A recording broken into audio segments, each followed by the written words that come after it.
Ora, sejam então muito bem-vindos. Em primeiro lugar, bom ano a todos. O vídeo de hoje vamos falar aqui sobre as perspectivas então para este ano. Vamos falar aqui daqueles que poderão ser os principais tópicos deste ano. Vamos aqui olhar de forma macro para o estado da economia americana e vamos ver aqui também quais as classes de ativos que poderão ter o melhor desempenho ao longo deste ano. Portanto, o nosso Outlook 2024, aqui um olhar sobre as várias economias. Aqui vamos abordar o contexto macro e o contexto geopolítico e também o político. É importante, pois, aqui através destes prismas, conseguimos também perceber de que forma é que podemos então gerir o nosso portfólio, em termos de alocação de ativos dentro do portfólio, também quais os ativos que fazem sentido ter e como é que podemos também nos posicionar de forma a ficarmos menos expostos a eventuais momentos de stress no mercado. Portanto, na parte macro, vamos aqui abordar os indicadores mais conhecidos, como é o caso da inflação e emprego, e também vamos ver aqui a atividade económica, pois poderá ser o trigger para desencadear aqui mudanças em termos de política monetária. No caso da geopolítica, continuamos a ter os mesmos temas que temos vindo a ter nos últimos 2 anos. Começando pelas tensões no leste da Europa, com o mais recente acontecimento com as tensões no Médio Oriente e a guerra comercial que continua. E este ano temos também eleições americanas, que é importante e tem impacto nos mercados, sobretudo numa altura em que as sondagens estão tão reunidas, embora ainda falte um pouco. Ora, começar então pelo panorama macro. O panorama macro à volta da economia norte-americana. Inflação. A inflação está a começar a deixar de ser um tema. Se formos a ver a habitação, no caso da habitação, shelter, portanto abrigo, continua a ser aquela categoria com maior expressão e com maior contribuição para as pressões sobre os preços. No lado dos serviços também continua a ser, portanto, são estas duas categorias que continuam aqui a ser responsáveis pelo facto de não vermos assim agora variações tão grandes sobre a inflação. Ainda assim, quando olhamos aqui para a inflação medida pelo IPC, o Índice de Preço ao Consumidor, vemos aqui que a taxa geral e a taxa subjacente, portanto, há aqui uma diferença significativa. Isto porquê? Porque quando olhamos para a taxa geral, que contabiliza os preços, as variações dos preços na energia e na alimentação, vemos que está cada vez mais próxima então das metas dos 2%. No entanto, quando excluímos essas categorias, o que é que acontece? Ficamos aqui um pouco mais afastados. E neste caso, temos aqui, mais uma vez, a habitação e os serviços, portanto, o imobiliário e os serviços, a terem aqui um grande impacto. E, portanto, estes serão 2 setores que nós vamos ter que acompanhar ao longo do início deste ano, embora a inflação, ao longo do tempo, passará para o segundo plano. Vejam que a inflação continua com a trajetória descendente e não há indicadores que mostrem o contrário. Até porque quando olhamos para a inflação noutro prisma, quando olhamos para a inflação através, e esta medida pelo índice de preço ao produtor, vejamos os níveis tão baixos que estão neste momento. Portanto, quando olhamos aqui para o IPP com a linha azul mais claro, vemos que está no 1.3 em comparação com o mesmo período do ano anterior. E quando olhamos para a taxa também subjacente, vemos que está muito próxima dos 2%. Portanto, aqui a ser uma das métricas a dar sinais bastante positivos sobre o futuro da inflação. E quando olhamos para a principal métrica de medição de inflação da Reserva Federal, vemos também que não há aqui sinais de grande alarme. Vemos que aqui o PCE Core está até bem abaixo do PCE, do IPC Core. Portanto, quando medimos aqui ambos os indicadores que excluem então as categorias mais voláteis, vemos que aquele que influencia mais as tomadas de decisões, que é o PCE, não tem aqui, ou aproxima-se cada vez mais dos 2% e não está tão mal como está o IPC. Existem aqui, continuam a existir aqui vários cenários sobre a inflação. Acredito que estes 2 primeiros sejam um pouco prováveis, até porque nós estamos numa fase em que a atividade económica está a abrandar bastante, e que já vou passar.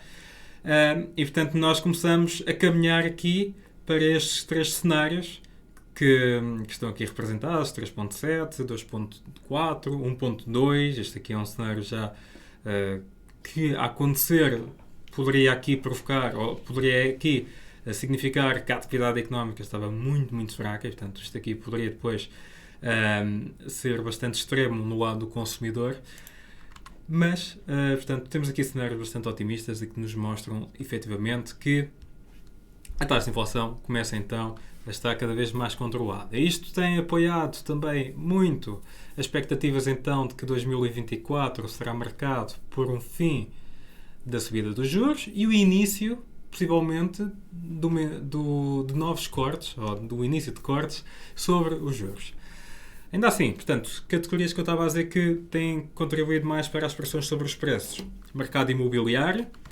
E agora, quando olhamos para os indicadores, o que é que nós conseguimos ver? Portanto, vemos algum arrefecimento na atividade do mercado imobiliário. Quando olhamos para as licenças de construção e para o início de novas habitações, aliás, para o início de habitações, vemos que está praticamente estagnado, portanto, está aqui nesta zona. E ainda assim, não há sinais claros de que o setor está muito fraco, pelo menos quando olhamos para estes indicadores. No entanto, quando vemos e quando comparamos aqui os mesmos indicadores, mas com a venda de casas existentes, vemos que há aqui uma grande queda. Portanto, aqui já a mostrar que há algum sinal de fraqueza. Reparem aqui um comportamento curioso, que é quando existem aqui grandes momentos de quedas neste indicador, portanto, só olhando para a linha azul, vejam que normalmente há aqui períodos em que a economia começa a contrair a um nível bastante agressivo. Portanto, neste momento estamos nesses níveis e, portanto, é preciso ter algum cuidado. Quando olhamos aqui para as vendas de novas casas, vemos também que está em níveis que continua a arrefecer, está aqui um pouco estagnado, mas quando comparamos com os dados de novas casas vendidas versus as casas existentes para vendas, reparem aqui na divergência que há neste momento. Ou seja, há aqui a possibilidade, nós vemos aqui o mercado imobiliário a arrefecer ainda mais. É notório, e aliás, é natural nós não estarmos a ver grandes variações neste momento no mercado imobiliário, porque o mercado não reflete logo o impacto dos juros no poder económico dos consumidores e dos agentes económicos. E por isso é natural estamos aqui a ver algum delay e é natural também que ao longo deste ano, eventualmente no primeiro semestre do ano, vejamos aqui variações mais fortes e que darão também argumentos para a Reserva Federal abrandar e mudar eventualmente, num caso mais extremo, as políticas monetárias. Este, na minha opinião, é o principal trigger. A atividade económica. A atividade económica em todas as economias desenvolvidas está a abrandar muito. No caso em particular dos Estados Unidos, nós vemos que o setor da indústria continua muito fraco. Na verdade, o início deste ano está a ser marcado por estas mesmas preocupações. Portanto, a indústria fraca, a não conseguir recuperar, os mercados a reagirem com algum negativismo. Ainda assim, o lado dos serviços a continuar bastante resiliente face àquilo que estamos a observar na indústria. No entanto, tenham atenção um aspecto, que o que nós vimos em slides anteriores, que no lado dos serviços continua a existir muita pressão sobre os preços. Isso acaba por refletir também aqui alguma força no lado do setor e por isso mesmo acaba por não haver aqui grandes golpes na atividade económica do setor dos serviços. Ainda assim é expectável que continue a diminuir. Idealmente seria o setor continuar a recuar e aproximar-se dos 50 pontos ou não ficar muito abaixo dos 50 pontos. Portanto, aproximar-se dos 49 pontos, ligeiramente abaixo, portanto, dos 50 pontos, em que marca então território de contração. Um pouco aqui em linha com a média que está aqui calculada. Só para verem o quão importante é os dados do ISM, no caso em particular dos Estados Unidos, quando eu comparo os dados do ISM versus o comportamento do S&P, e aqui os dados estão atualizados, vejamos aqui a divergência que está a ocorrer. Ou seja, isto pode me levar a crer, e reparem o quão importante é o ISM como leading indicator, reparem aqui que pode haver algumas indicações de que o S&P neste momento esteja um pouco overbought e possa então corrigir. Okay? Portanto, é um bom indicador. A atividade económica é fundamental, no lado dos serviços fundamental, porque representa 80% da atividade económica norte-americana. Portanto, é aqui importante de acompanharmos. E reparem aqui sobrepondo os dois gráficos, conseguimos ver a correlação que é bastante evidente. Ora, quando olhamos para os PMIs de forma global e quando excluímos aqui a contribuição dos Estados Unidos, reparem aqui a diferença que não é assim muito notória. No entanto, eu ao avançar, eu já vou passar para os gráficos, mas quando eu olho aqui para outros dados, como as surveys, neste caso do Conference Board, reparem aqui no índice de confiança e no impacto que tem no PIB e a correlação que existe. Com algum delay, é um facto, mas neste momento, lá está, também aponta para um arrefecimento ainda maior da atividade económica. Eu no final da apresentação volto aqui aos PMIs, portanto já volto aqui a tocar neste ponto. O emprego continua a ser um tema. O emprego, na verdade, tem sido o motivo pelo qual até agora nós ainda não vimos nenhum cenário de recessão nos Estados Unidos ou noutra economia, e é um motivo pelo qual também ainda não vimos nenhuma reação dos bancos centrais numa ótica de mudança de políticas monetárias. No entanto, espera-se que o emprego este ano comece então a dar sinais de fragilidade. Temos aqui a variação no desemprego, até agora estável, tal como o NFP, apesar de estar a abrandar bastante, mas estável. Quando olhamos para o emprego, medido também pelo subíndice do ISM, o que é que nós conseguimos concluir? Concluímos também que há a possibilidade de começarmos a ver o NFP daqui para a frente a dar sinais de maior abrandamento.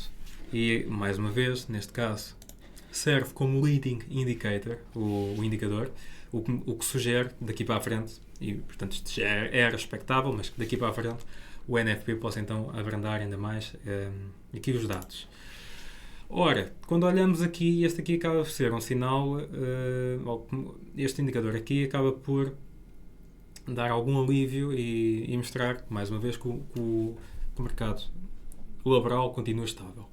Quando olhamos aqui para a taxa de desemprego versus a taxa de participação, vemos que a taxa de desemprego não varia muito, porque a taxa de participação também não tem variado muito, e, portanto, continuamos aqui muito dependentes também do caso do emprego. Eu diria que se começarmos a ver mudanças muito radicais nas dinâmicas do emprego, poderá levar aqui a mudanças então mais rápidas em termos de políticas monetárias. Caso isso não aconteça, os dados sobre a atividade económica poderão ser aqui o trigger, e eu acredito que sejam eventualmente o trigger, uma vez que a inflação está então a passar para o segundo plano. Ora, ainda este ano vamos ter eleições americanas.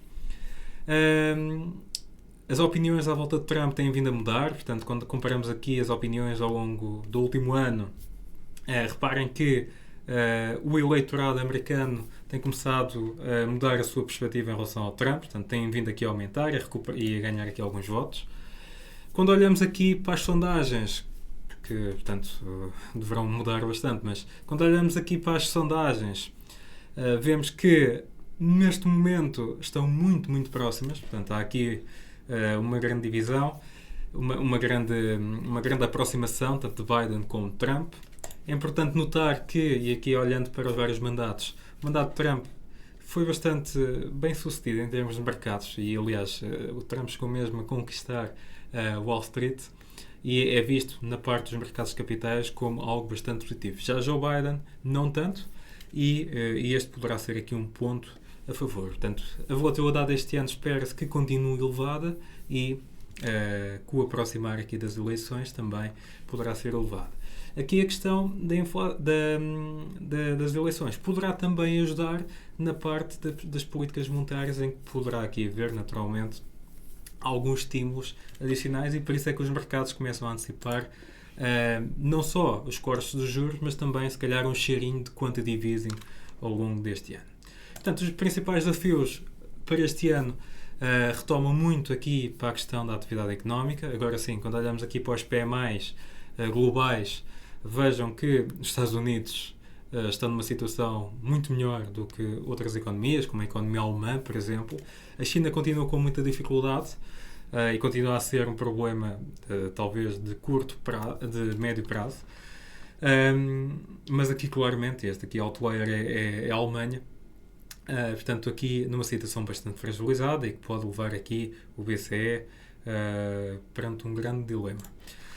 Quando olhamos para os dados só na zona euro, reparem aqui, portanto, as grandes economias, Alemanha e França, são as mais fragilizadas